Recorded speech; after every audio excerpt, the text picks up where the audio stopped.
The Jewish people were people who had lived in slavery in Egypt.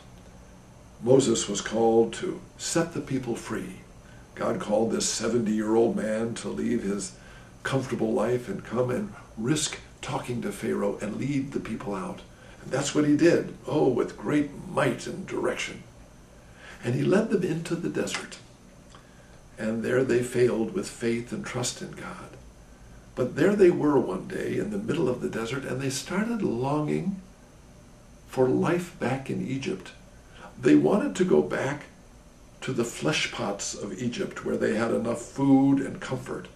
And they looked around, and here they were in the desert, and they wanted to go back to the slavery of Egypt.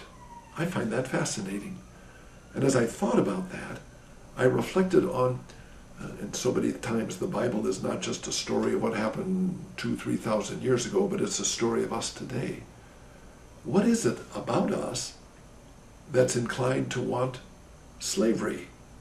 Oh gosh, we in the United States want to be free, and we know what freedom is. We've fought our battle, and we base our whole nationality on freedom.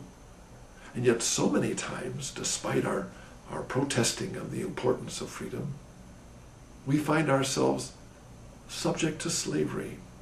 For example, some of the habits we get into, maybe it's drinking, maybe it's drugs, maybe it's a temper that we have, and we allow ourselves to become enchained in such a way that we just can't get out of that. I can't stop the drugs, I can't stop the drinking, I can't stop the anger, I can't stop the bad habit that I have.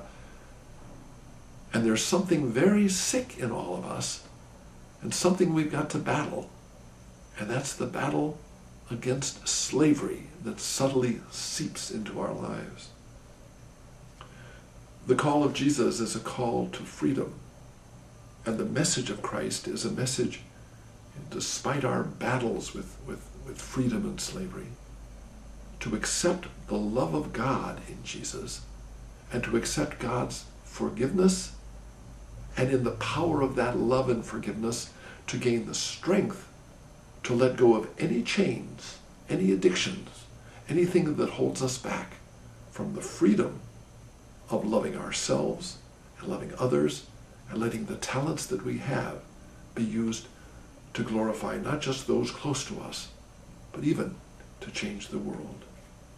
May we see in the desire of the Jewish people to go back to the slavery of Egypt our own inclinations, and may we find in Jesus and his love for us and his direction the key to maintaining true freedom.